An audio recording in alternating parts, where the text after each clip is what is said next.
A paz do Senhor, meus irmãos. Meu nome é Raquel Gato e nós estamos aqui hoje para tentar, pela primeira vez, passar aula para vocês de maneira online. Isso pela primeira vez para mim, porque eu sou professora já de escola dominical há muitos anos, porém nunca fiz uma aula online para a escola dominical, para a EBD. Então, os irmãos, desde já, me perdoem por qualquer tipo de equívoco de tentar falar para a câmera, né? E nós somos da Assembleia de Deus, eu e meu esposo, minha família de Campo Grande, pastor Alessandro Malafaia. E a nossa lição hoje, ela é a lição 2 desse trimestre e ela vem com um tema que diz: em permanente vigilância, o chamado à santidade e à preparação.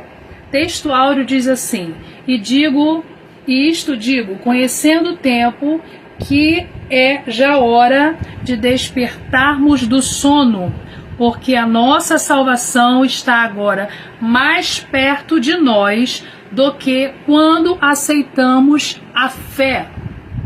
Nós sabemos que a volta de Jesus está muito próxima. Então, a igreja vive um momento hoje em que precisa estar desperta, vigilante. E é assim que o escritor, o organizador aqui da revista, escolheu esse texto de Romanos 13:11 para nos chamar, como igreja de Deus, a uma vigilância, a um despertamento espiritual. A verdade aplicada diz assim: as experiências e os avivamentos do passado não nos dispensam de viver em constante vigilância e oração. Quer dizer, muitos de nós tivemos, além da igreja de Cristo, no passado, há 2000 anos, quando começou, com a igreja primitiva, com o Pentecostes, a igreja teve muita experiência, muito avivamento, mas ainda hoje Deus nos chama a um verdadeiro avivamento e por isso nós precisamos continuar vigilantes e em oração, buscando a presença de Deus. Alguns cristãos parece que vivem há 30 anos atrás, né? Não é errado ser saudosista, não é errado lembrar do passado, mas nós temos o hoje para que possamos hoje realizar as obras para o qual fomos chamados. Então algumas pessoas falam assim: há 30 anos eu evangelizava, há 30 anos eu profetizava, há 30 anos eu trabalhava na igreja, há tantos anos atrás o Senhor me curou, há tantos anos atrás eu tive uma experiência com Deus.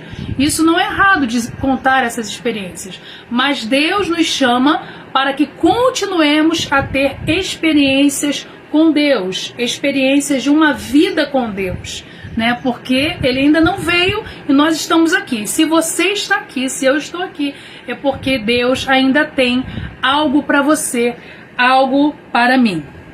Objetivos da lição: reconhecer as características do esfriamento espiritual, ressaltar os riscos do esfriamento espiritual para os cristãos, refletir a necessidade do retorno ao primeiro amor.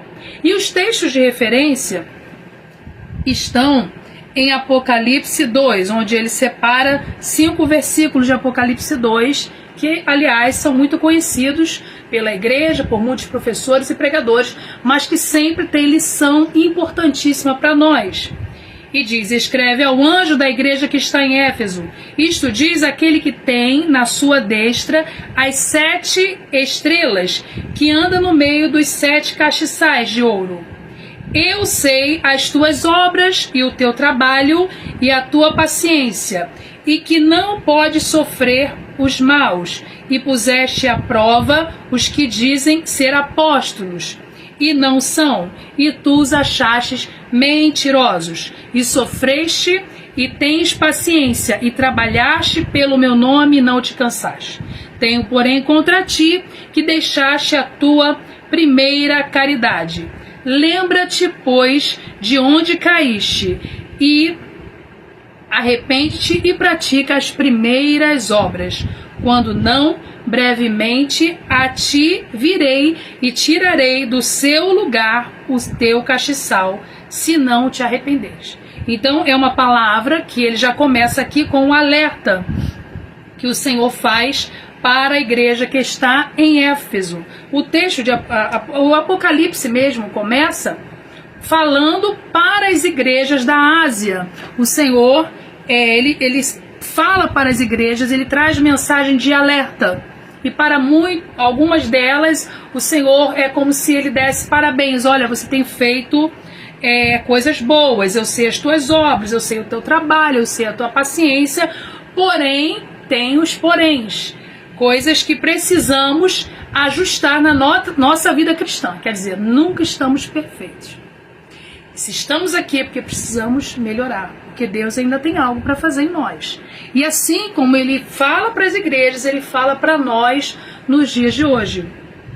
Para a igreja do Novo Testamento, para a igreja do século 21, para a igreja que vive esta geração. Então ele já destaca aqui, começando já a falar para as igrejas da Ásia, que é o tópico 1, ele já começa falando de Éfeso. E o que me chama a atenção é que as igrejas da Ásia, essas igrejas que são faladas, ao qual o Senhor entrega uma mensagem já em Apocalipse 2, são igrejas logo do início da era cristã. Mas essas igrejas, elas já sofriam com problemas, dilemas. São pessoas, porque a igreja é feita de pessoas, que já viviam suas dificuldades muitos em manter a fé e em fazer aquilo que Deus realmente queria. E hoje fica a pergunta para você e para mim: o que Deus quer de você ainda? Qual será o porém que o Senhor está perguntando para você e para mim? Será que nós temos feito boas obras, trabalhos? Nós estamos tendo cuidado para guardar a sã doutrina? Será? E será que assim como Éfeso, nós temos guardado ou deixado o primeiro amor? A Bíblia diz sobre Éfeso: tenho, porém, contra ti que deixaste a tua primeira caridade. Em algumas versões caridade, em algumas versões amor. E o primeiro amor? Você lembra do primeiro amor? Todas as pessoas lembram do primeiro amor, né? É algo que marca a sua vida, né? Pode ter sido na adolescência e, né, o coração. Todos que foram adolescentes aqui tiveram um primeiro amor sabem que é uma experiência.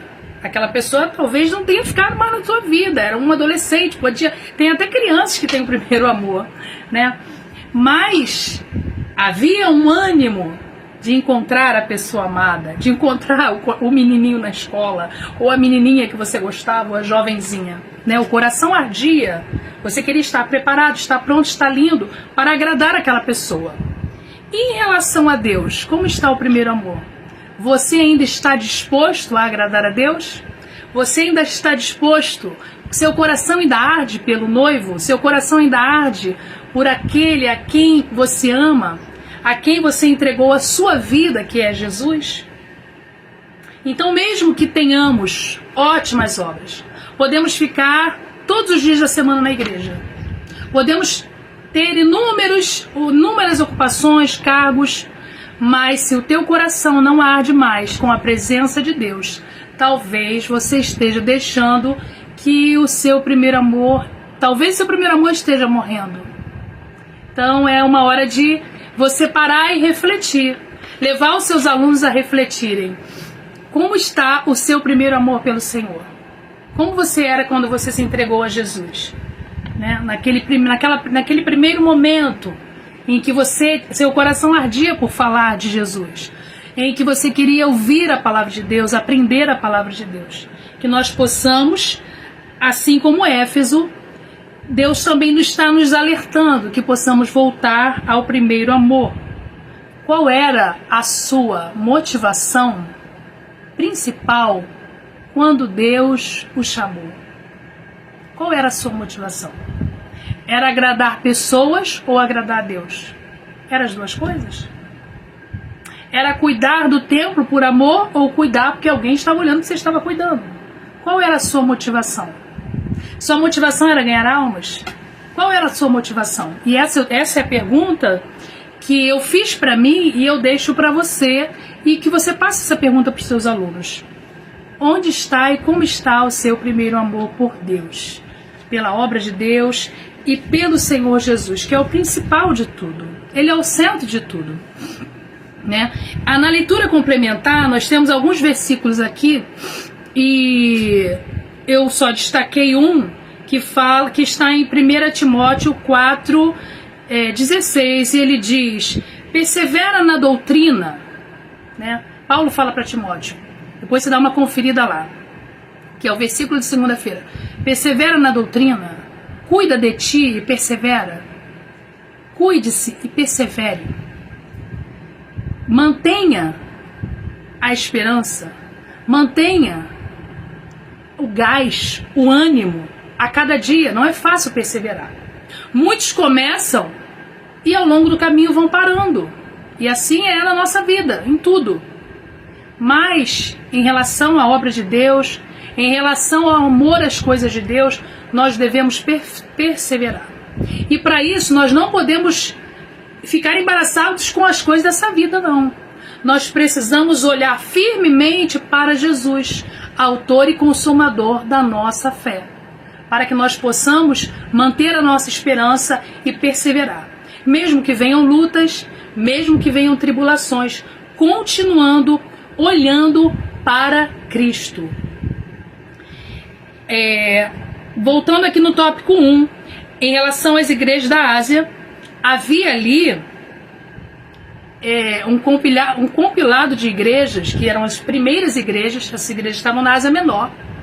E nessa região, hoje, onde estão essas igrejas? Onde estavam? Que localização é essa? Hoje, muito provavelmente, pelos aspectos, pelo estudo da geografia, que seja a região da Turquia, né? Por coincidência, eu estava vendo algo da Turquia e apareceu lá um lugar chamado Esmirna. Esse lugar existe até hoje, né?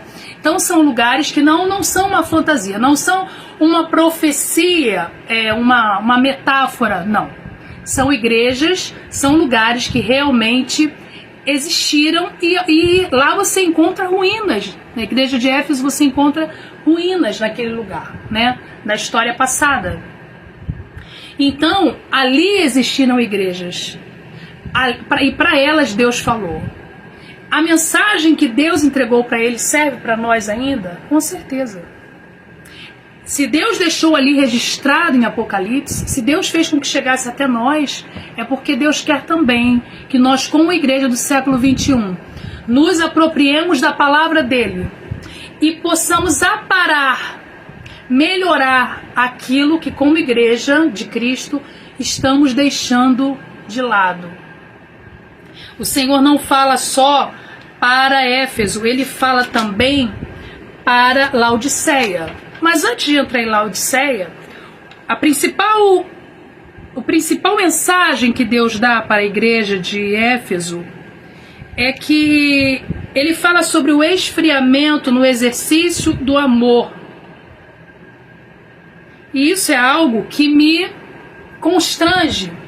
Quando a Bíblia fala sobre o esfriamento no amor, porque nós podemos ganhar o mundo inteiro, nós podemos ganhar dinheiro, nós podemos ganhar fama, nós podemos construir, nós podemos crescer em número como igreja. Isso não é errado, isso é bom. Mas o principal que o Senhor quer mostrar para nós é o exercício do amor, que é o mais difícil. E como a gente vê por aí, igrejas e pessoas se degladiando, enquanto era para estarmos unidos, esperando a volta de Jesus, trabalhando, esperando a volta de Jesus. Então, que que o Senhor falar para Éfeso seja para nós uma grande lição e que nós possamos melhorar no aspecto da união, que nós possamos olhar aqueles que não têm, assim como a igreja primitiva, e aprender a repartir, para que nós não caiamos no risco e no perigo de perder a nossa essência em Cristo, porque nós fomos chamados para brilhar, nós fomos chamados para levar a paz na guerra, nós fomos chamados para matar a fome, sim. Não há como se esconder de uma sociedade perversa, corrupta, doente e que sofre e nos fecharmos, porque o Senhor nos chamou para fora, eclésia, chamados para fora, para que nós possamos transmitir esse amor. E o mundo só vai crer que Cristo está em nós se ele nos verem unidos. Se o mundo não nos ver unidos, eles vão falar, se eles não se amam, se eles se destroem, o que eu vou fazer lá? Então precisamos ter muito cuidado. E ter cuidado também, como fala em Apocalipse 2:2, para refutar e ter cuidado, porque o Senhor, ele parabenizou a igreja de Éfeso por isso, que eles tinham esse cuidado, porque eles refutaram, eles iam contra aqueles que se diziam apóstolos, mas na verdade eram mentirosos. Irmãos, hoje em dia, com a internet, com a mídia, vem muita coisa para nós, mensagem daqui, profecia dali, mas nós precisamos pedir a Deus discernimento do que é a verdade e o que não é a verdade. Precisamos confirmar, através da palavra, conferir se aquilo que estamos ouvindo, estamos recebendo, vem realmente da parte de Deus. Se aquilo que aquelas pessoas estão pregando é somente de palavras, mas não é de obras. Que nós possamos, assim como o Senhor fala com Éfeso, ter esse cuidado e, como eu disse antes, voltar ao primeiro amor. Para Laodiceia, que é um texto muito conhecido, todos falam da mornidez, né, de uma igreja morna, apática em Laodiceia. E o Senhor, ele não gosta de indiferença e meio termo. Os estudiosos, né, eu estava pesquisando alguns professores falando sobre Laodiceia, alguns estudos, dizendo que ali é um lugar onde existe fontes termais. Então ali tem água quente que sai da terra. Quem já foi numa fonte termal vai entender o que eu estou falando. E é interessante que o Senhor fala exatamente de algo que eles conheciam, que era água quente, água fria e água morna. Mas a água morna, ela tem uma característica. Você pega uma água geladinha, às vezes está com muita sede, você chega e vira aquela água, né? É boa. Mas às vezes você não sabe que é água. Você vai no bebedouro ali e parece que não foi ligado, só tá água saindo ali e não tá gelando. E você põe na boca e você fala, nossa, como tá quente essa água, tá morna, né? Não está fresca. E eu digo que estar fresco, né, é você produzir aquilo que vem do Espírito, água fresca. Água fresca lembra a vida. Aquilo que está morno, você não sabe bem se está vivo ou morto. É uma água parada. Geralmente a água parada, ela é morna. Geralmente a água parada, ela não é nem fria, geladinha, e também não é uma água quente. Você fica com medo de consumir. Pode ter impurezas ali. E mornidez, para mim, também é impureza. Pode estar se falando de mornidez, de impureza aqui. E aqui fala de estar, já que não é quente nem frio, é um meio termo, é em cima do muro. É uma falta de posicionamento. Quem é você, igreja? Quem é você, meu irmão? Quem é você, meu caro aluno? Em relação à obra, em relação às coisas de Deus, em relação à palavra de Deus, em relação à sã doutrina, qual é o seu posicionamento? Nós estamos vivendo uma época de extremos, realmente. Eu vejo, às vezes, pessoas defendendo coisas erradas com unhas e dentes. Coisas que vão contra a palavra de Deus e eles defendem com força, com unhas e dentes. E, às vezes, nós, como cristãos, que deveríamos estar ali defendendo o Evangelho, defendendo a fé, defendendo o amor, defendendo a graça de Deus, nós nos calamos ou ficamos em cima do muro, para não nos comprometermos. Mas Deus te chama para se comprometer. Sabe que os grandes homens da história, eles foram idealistas, os grandes homens da história. E mulheres também. Por quê? Porque eles defendiam algo em que eles acreditavam. Eles não estavam em cima do muro. Então Deus te chama para seguir o ideal. E é o ideal perfeito que é Cristo. Que é a vontade de Deus, é fazer a vontade de Deus. E pregar a palavra de Deus. E Deus ainda está à procura de pessoas assim. Que falam, eu vou até o fim com Cristo. Eu vou até o fim com Deus. Porque se nós como igreja não formos assim, chegará um tempo de perseguição em que muitos negarão o nome dele. A palavra de Deus também vai dizer aqui que sai de cima do muro, irmão. Fala pro seu aluno, ó, sai de cima do muro. Em cima do muro você pode cair, né? Fica andando em cima do muro, não. Geralmente, às vezes, a gente vê uma pessoa, uma criança, andando em cima do muro, você já fala, ai meu Deus, vai cair. Fala aí pra ele, sai de cima do muro. Então, aqui diz assim, Haren Wisby, isso aqui está no comentário da nossa revista aqui, de professor. A vida cristã tem 3 temperaturas espirituais. O coração fervoroso, ardente por Deus, um coração frio e um coração morno. O cristão morno é acomodado, complacente e alheio até às próprias necessidades. Quem é frio, pelo menos, sente falta de calor. Como ele está acomodado? Vai ter um evento assim na igreja, vai ter um avivamento, uma obra, uma palavra, um seminário. Eu já sei tudo, precisa não. Já estou desgastado. Muitos se sentem assim, desgastados, né?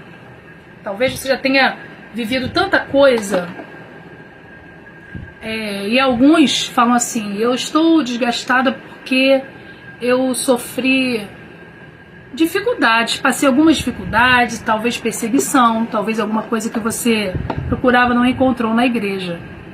Mas, como eu falei sobre o amor, olha para Jesus. O Senhor ainda tem coisa nova para nós. O Senhor ainda tem água viva para você. A palavra de Deus é viva.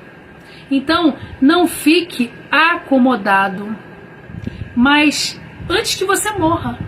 Sabe que se uma pessoa quer matar uma rã, algum tipo de réptil, eles colocam na água morna, não colocam direto na água quente na panela, porque senão o bichinho vai pular.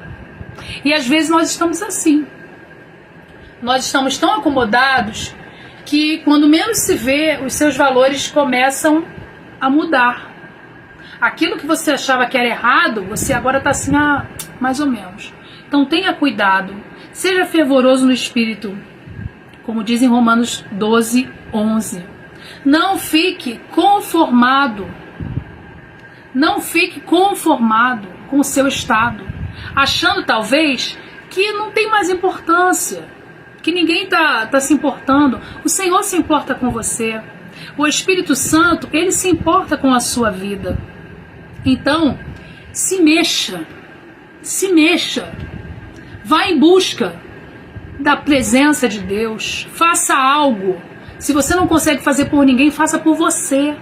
Porque aí o Senhor vai encher o teu espírito e você vai ter graça e força para fazer aquilo para o qual Ele te chamou. A permanente vigilância, tópico 1:3. Ainda no início da igreja, muitos não expressavam o mesmo vigor de antes. Olha, aí fala de ânimo para a leitura da palavra e um louvor se tornou morno e a adoração sem vida. Algum tempo atrás eu fazia parte de equipe de louvor, por alguns anos, aproximadamente 10 anos. E algo que me deixava, é uma experiência que particular, né? Talvez você já tenha experimentado isso. Que eu ficava muito assim, aborrecida, quando a gente estava louvando ali, com os jovens, com a equipe ali, e eu observava a igreja, e alguns estavam assim, apáticos, praticamente prestando atenção, não sei no que, na igreja, na janela, na pintura, ou distraído, vendo quem chegou, quem não chegou, se tá com roupa bonita, quem não tá. E às vezes assim, pessoas que pareciam realmente desligadas. E aquilo me deixava muito intrigada. E aí a gente começava a ministrar, a falar, ou quem estava na frente, tentando ali chamar a atenção da igreja para a adoração. E eu fico pensando, se eu ficava me sentindo assim, observando isso, imagine Deus olhando para você e vendo que não tem ali um coração adorador, mas Deus conhece seu íntimo. E ao mesmo tempo eu ficava encantada quando eu via algumas pessoas se derramando na presença de Deus na hora da adoração. Imagina como Deus se sente, como Deus recebe esse louvor. Então nós temos que ser fervorosos, como diz no tópico 1.3, na leitura da palavra, na adoração, que tenhamos vida, porque Deus está vivo. Nós não estamos adorando uma imagem, nós não estamos adorando um Deus morto. Ele está vivo. E Ele está pronto para ouvir a sua voz. Ele está pronto para ouvir a sua oração, o seu clamor, a sua súplica, a sua voz em adoração a Ele. E Ele está pronto para falar com você através da palavra. Então, como eu disse, se mova. Às vezes a gente quer ver o mover de Deus, mas a gente está estático e não age. Não busca, não vai até a fonte, não vai buscar a água no lugar certo. Se mova ao encontro da presença de Deus. Vá buscar por esse Deus. Aqui também nós temos agora um tópico, que é o tópico 2, que ele traz fatos de um movimento, um ensino sobre um movimento na história, né, que aconteceu. Pesquisando a gente vê que foi entre no ano segundo século da história cristã, depois de Cristo, segundo século, 155 a 160, foi o movimento montanista. Irmãos, não tem nada a ver com montanismo. Isso aqui é porque o precursor do movimento, fundador, foi Montano. Então eles falam, estudando melhor, a gente descobre que eram profetas, né? Montano, Prisca e Maximiliana, duas profetisas na região da Frígia, que também era na Ásia. E o que acontece? Esse movimento, a intenção inicial dele era boa. Era um movimento, digamos, pentecostal, espiritual e com boas intenções em princípio. Porém, haviam alguns detalhes, algumas situações que faziam com que o exagero nesse movimento, dessa corrente, levou ao término do movimento. Levou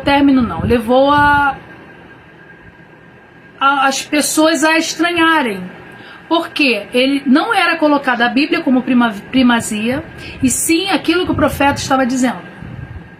E aí nós temos um perigo, que é o perigo dos extremos. A intenção, meus irmãos, sua intenção pode ser ótima, a minha intenção pode ser ótima, mas se não estiver totalmente em conformidade com a palavra, vai gerar problema.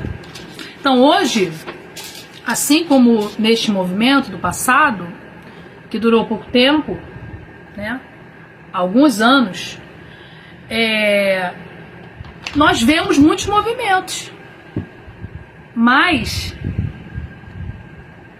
alguns estão indo para certos extremos que a Bíblia não autoriza, que a Bíblia não menciona. Aí você me diz, minha irmã Raquel, como eu vou saber que que algo é de Deus ou não? Primeira coisa, palavra de Deus. Primeira coisa que você precisa olhar. Busca, pesquisa, estuda, pergunta. Depois, você quer saber se um movimento é de Deus? Peça ao Senhor, ao Espírito Santo, discernimento. Discernimento. Porque a palavra de Deus, ela não vai se contradizer. aquilo que vem de Deus traz paz. Aquilo que vem de Deus, ele gera coisas boas. Se está gerando dissensão, se está gerando heresia ou trazendo doutrinas novas, será que a Bíblia não é o suficiente? E dentro da própria Bíblia, Paulo fala dos dons espirituais. Não, por que precisamos exceder a isso? Essa fica uma pergunta para reflexão. E aí, o que você descobriu? Eu desafio vocês, os professores, nós professores, a pesquisar bem sobre esse movimento antes de falarmos com os alunos. Eu pesquisando aqui encontrei algumas coisas que também estão ali relatadas na revista, perdão, e que falam sobre esse movimento. Algo que não está aqui falando aqui é que, em princípio, era ótimo. Em princípio, a ideia é boa. É um movimento messiânico, pregava a volta de Jesus, mas estavam colocando até o ponto de querer tirar alguma coisa das escrituras. Colocando a profecia acima da Bíblia. E aí há de se ter um cuidado. Então eu vou ler rapidinho aqui. O montanismo foi fundado por Montano da Frígia no início do século. Do segundo século. Os montanistas apregoavam uma religião centralizada na divindade do Espírito Santo, com profecia, visão escatológica, celibato, missões. Irmãos, celibato, Paulo fala sobre isso. Mas Paulo fala sobre que servir a Deus é melhor. Ele busca as coisas do Senhor. Mas se não dá, você tem que casar. Então, um movimento que pregava o celibato, imagina a gente hoje tentando seguir esse movimento. Seria meio complicado, né? Então, tudo você tem que observar e analisar a palavra de Deus. E a Bíblia fala assim, é melhor casar do que abrasar. Então, o que adianta às vezes, estou dizendo nós, Igreja de Cristo, Igreja protestante no século 21. Se você decide, eu vou abrir aqui um parênteses, né, porque o montanismo falava sobre isso. Eles pregavam isso. Se você decide ficar solteiro e cristão, é uma responsabilidade sua. Arque com as consequências. Se você decide se casar também, arque com as consequências e cuidado com as escolhas, para não entrar numa cilada. Então aqui diz também que ênfase missionária, escatologia, falar em línguas, abertura do cânon para a complementação das revelações proféticas e escatologia pré-milenista. O que acontece? Abrir o cânon para revelações proféticas, eles queriam dizer que aqui não era o suficiente, que teriam que colocar mais coisas aqui. Então, quando alguns vêm acrescentar, e hoje muitas seitas e heresias surgem assim. Parece que é de Deus. Em princípio, sim. Mas se quiser acrescentar algo, não, ainda não é o suficiente, e várias seitas e heresias, a nossa lição não é sobre isso, elas vieram com essas ideias e se tornaram grandes seitas e perigosas, que levam muitos. Então, esse movimento, ele foi abafado. Por quê? Que ele acabou, embora tivesse muitos aspectos até positivos, mas ele terminou porque havia um exagero, uma extrapolação de algumas ideias, de algumas coisas.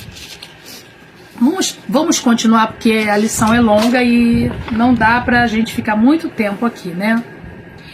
Aqui o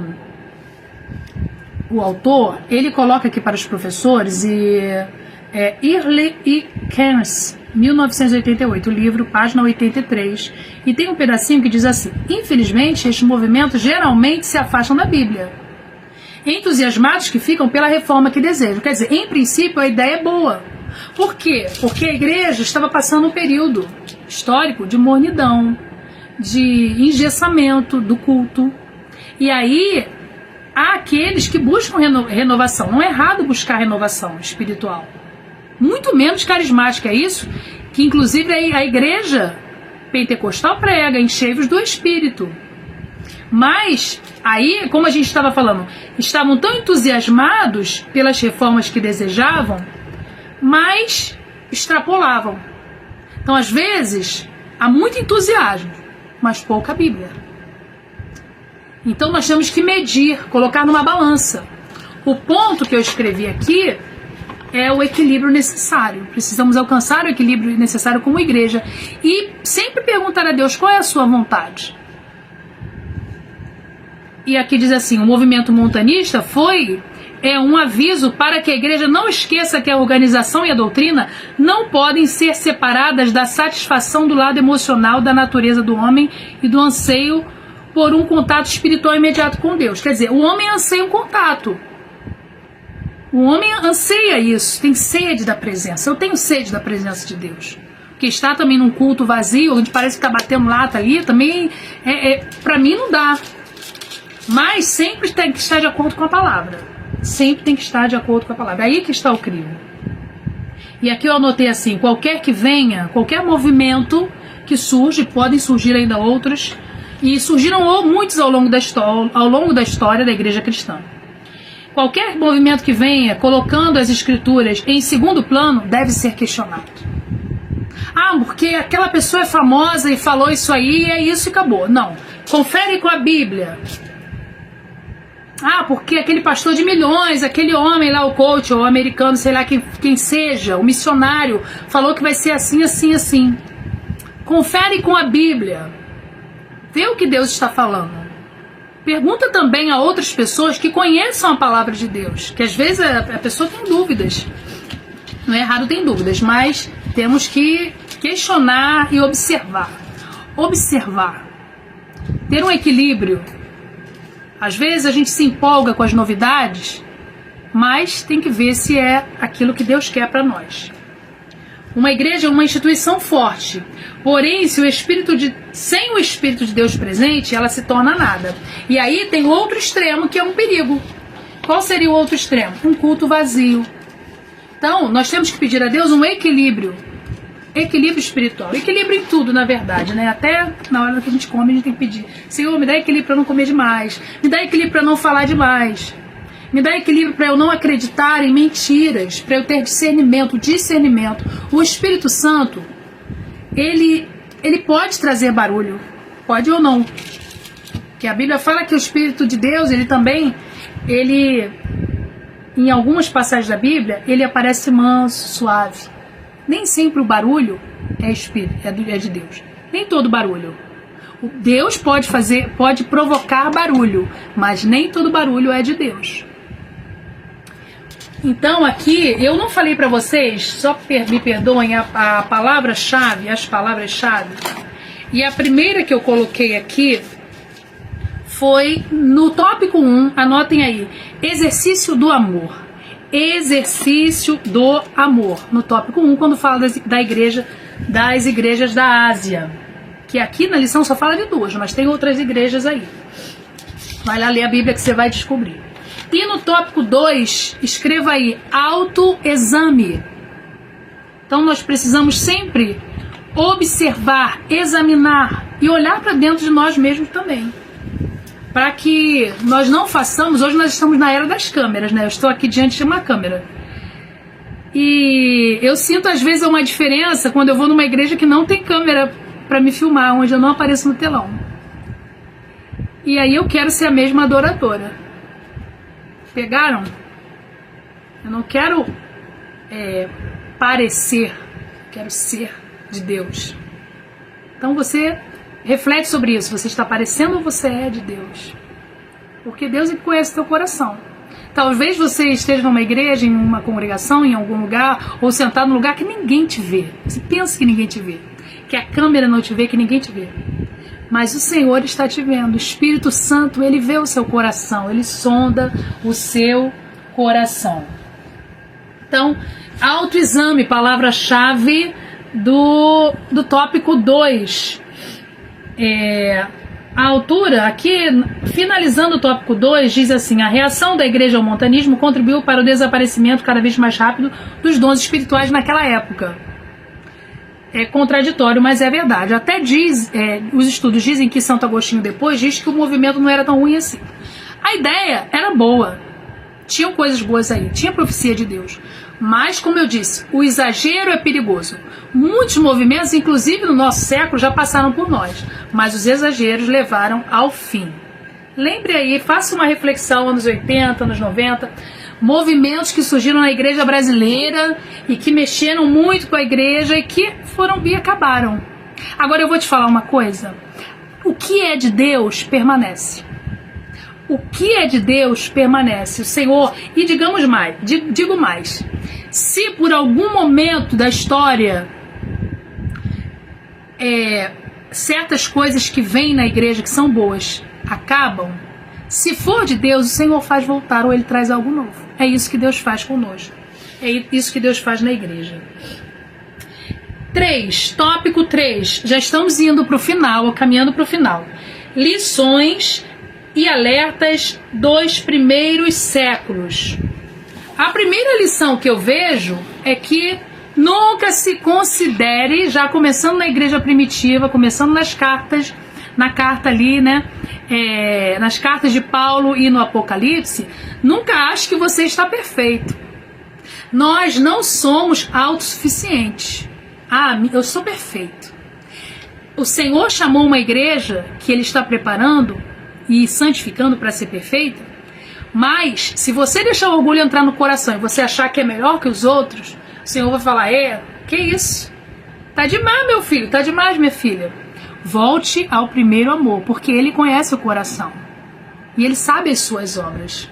Então não somos perfeitos. O Senhor está sempre dando alerta, desde aquela época e até os dias de hoje. Ele nos ama tanto que Ele continua falando. Ele usa homens e mulheres de Deus para falar conosco e falar também através, principalmente, da escola dominical. Crente que não vai na escola dominical está perdendo uma oportunidade ímpar de aprender a palavra de Deus. Então nós temos as lições aqui e alertas do primeiro, lidando com os exageros e equívocos. Como eu falei, cuidado com os exageros. Todo exagero é perigoso. Eu conheci, não tenho nenhum problema com igrejas ou irmãs que usem uma roupa totalmente fechada. Cada um sabe da sua vida. É uma escolha, a pessoa se colocou ali, fez um voto a Deus. Não sei qual foi o propósito que aquela pessoa está daquela maneira, ou aquela denominação é assim. Mas eu conheci uma irmã há muitos anos, que ela chegou muito empolgada na igreja, e tem aproximadamente 30 anos, então vocês não conhecem. E ela chegou muito empolgada na minha igreja. Eu lembro que eu era uma adolescente, eu estava observando. Adolescente, eu era uma jovem, eu observava muito. Irmã empolgada, forte, é uma bênção aquela irmã. E ela profetizava também. E ela se vestia assim, toda ataviada. E eu falava, nossa, que lindo. Mas infelizmente, e não é culpa da roupa dela, não é culpa dela estar vestida assim, ela poderia estar ainda. Mas aquele movimento aparente na vida dela, na primeira tribulação mais forte que ela teve, a primeira luta, quem sou eu para dizer que era a primeira, mas numa luta mais forte que ela teve, ela abandonou tudo. E aí eu encontrei com aquela irmã em um outro lugar, completamente diferente, desviada. Cuidado com os exageros. Cuidado com os exageros. O Senhor nos chama para sermos equilibrados. Irmã, como eu vou ser equilibrada? Na palavra, você buscando a Deus, pedindo orientação de Deus, equilibrada na sua vida, em tudo que você faz. O Senhor nos chama para isso. E para que o mundo possa ver em nós. Se está faltando, vamos orar a Deus e pedir, né? E isso vai se refletir na nossa comunhão e dentro da igreja. É assustadora a quantidade de vídeos que aparecem na internet mostrando absurdos dentro de igreja. Tem muita coisa boa, mas tem muita coisa ruim também. Aliás, republicar isso é péssimo. Não compartilhe, irmão. Não compartilhe coisas que trazem escândalo para a igreja. Não compartilhe. Isso é um desserviço espiritual para a sociedade e para a igreja. Compartilhe aquilo que é bom. Mas o que tem chegado de coisas terríveis acontecendo dentro das igrejas, por quê? É um desequilíbrio. Ao mesmo tempo que o Senhor quer operar, o Espírito Santo quer tomar conta do lugar onde estamos, da nossa vida, da nossa casa, da nossa igreja, nós também não podemos perder a reverência e o temor. Lá em Hebreus 12, 28, fala sobre isso. E eu vou ler aqui bem rapidinho. Hebreus 12, 28. Observem aí. Depois vocês vão lá dar uma conferida. Está no tópico 3. Logo no início ele está marcando aí. Portanto, já que estamos recebendo um reino inabalável, sejamos agradecidos e assim adoremos a Deus de modo aceitável, com reverência e temor, pois o nosso Deus é fogo consumidor. Então, principalmente quem é mais brincalhão, cuidado. Pense que quando você está na presença de Deus para adorar a Deus, tem que ter, como diz aqui, reverência e temor a Deus. Você não está diante de qualquer pessoa na presença de Deus. Você está diante do próprio Deus. E aqui está falando do Novo Testamento. Ah, mas só matava no Antigo Testamento. O Senhor, aqui está dizendo, lembre que Deus é fogo consumidor. Ele é amor, mas ele é fogo consumidor. Então, como você tem levado a sua oferta ao altar? Como você tem levado o seu louvor? É com temor? Ou é levando tudo assim, ah, Deus não está vendo, é coisa de homem. Deus está vendo sim. Então, tenhamos muito cuidado, porque isso tem trazido esfriamento. Esfriamento. Depois não sabe por que as coisas começam a dar errado na sua vida. Fale isso para os seus alunos. Nós estamos aqui como atalaia de Deus, para ensinar as boas novas, para ensinar a sã doutrina. E eles têm sede. Se nós não falarmos, onde eles vão aprender? Na televisão? Eles têm que aprender através de nós. Eles vão aprender na internet, no TikTok, que é essa geração que está aí. Então, fale a sã doutrina. Fale aquilo que é bom. O que é sã? Aquilo que é bom, aquilo que é saudável. Porque se essa geração não for ensinada, principalmente os mais jovens agora, o que é temor e reverência a Deus vai ficar muito complicado daqui a um tempo. E aí eu vou abrir o parêntese para pessoas até dentro da própria igreja. Estão ali comendo biscoito. E uma mania de dar biscoito para as crianças, gente. Quando eu era criança, biscoito era em casa. E eu não morri por causa disso. Tem gente que ainda dá as coisas de comer para criança e ainda deixa a sujeira lá. Ah, mas Deus mora no meu coração. Não, as coisas de Deus não são brincadeira, não. A igreja é um lugar consagrado a Deus. Ah, eu vou xingar, como eu já vi às vezes alguém até... Não na nossa igreja. Eu já vi pessoas se estapeando por causa de lugar, né, por causa de alguma coisa dentro da igreja. Será que nós não temos que ter um cuidado? Será que Deus não está nos chamando a atenção para isso? Muito cuidado. Que nós possamos hoje parar e falar com Deus: Senhor, se eu tenho exagerado na falta de cuidado, na brincadeira, ou em algum momento eu tenho esquecido que eu estou na sua casa, em algum momento eu tenho esquecido que o Senhor, que eu preciso ter temor a Ti, porque o Senhor é amigo, o Senhor é nosso chegado mesmo, meu parceiro, meu amigo, meu amor, mas Ele também é o meu Deus, Ele é alguém que eu devo respeito e reverência, então tem que ter equilíbrio nisso aí. Ele não é o seu... Ah, você vai dizer, cara, e aí? Não. Você pode falar com intimidade com Deus? Pode. Mas o seu coração tem que estar reverente a Deus, sabendo que Ele é maior. Ele não é o seu coleguinha. Eu falo assim para meus filhos. Eu falo, olha, eu amo vocês. Que eu sou muito chegada com meus filhos, né? A gente fala todo tipo de assunto. Mas eu não sou o seu coleguinha. Eu sou a sua mãe, você tem que respeitar. Sabe por que eu falo isso? Porque quando eles precisarem de socorro, e eu já falei isso, eles vão... Não são os amiguinhos que vão socorrer, é o pai e a mãe. E assim é Deus. Quando você clamar por socorro, você vai clamar ao Deus poderoso e verdadeiro. Então Ele não é o seu coleguinha, não. Ele é o Deus verdadeiro a quem devemos temer. E fica essa lição. Então, devemos lidar com os exageros e equívocos, ter muito cuidado, conferindo na palavra. Nossa, como tem coisa que não dá para falar tudo. E devemos ter um contínuo autoexame. A própria palavra fala assim em Coríntios: examine-se o homem a si mesmo. interessante isso, né? Que ele não fala assim, examine o seu colega, examine o seu amigo, examine a sua família, examine o seu pastor, examine o grupo, examine o músico. Ele fala, examine-se a si mesmo, e assim coma desse pão e beba desse cálice. Então nós precisamos de um constante autoexame. Não é só no dia da ceia, não. Na hora da ceia, não. É cada dia. Por isso eu principalmente tenho que aprender a falar menos e pensar mais.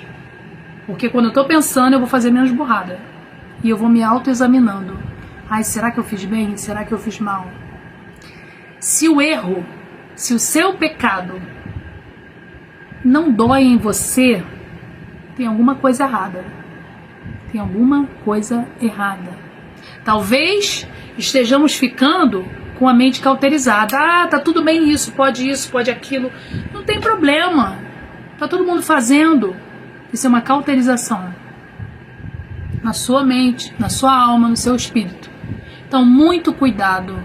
Que você tem um hino, e eu já estou terminando aqui, que fala sobre o contínuo avivamento, e fala assim, que os meus olhos, Senhor, não quero que os meus olhos percam o brilho do primeiro amor por ti. Não quero que em mim se perca o desejo de te adorar. Vem, Senhor, e me resgata todos os dias. O Senhor quer te resgatar todos os dias e não perca o brilho do primeiro amor. Essa é uma oração que eu sempre faço, e que vocês possam também estar em um contínuo avivamento, movidos. O verdadeiro avivamento que vem da alma é vida transformada, movidos pelo amor. E aí entra outros assuntos vão muito além. A palavra ela tem muita lição, então não dá para falar tudo, né? Mas que você possa guardar a palavra no seu coração. Eu agradeço por ter me ouvido até agora e que o Senhor te abençoe. Vou deixar aqui a última palavra-chave, né? Que é equilíbrio. No 3. Equilíbrio. Que você possa guardar aí estas palavrinhas e continuar olhando para Jesus, autor e consumador da nossa fé. Muito obrigado. Tenha uma ótima semana e uma ótima aula em nome de Jesus. Amém.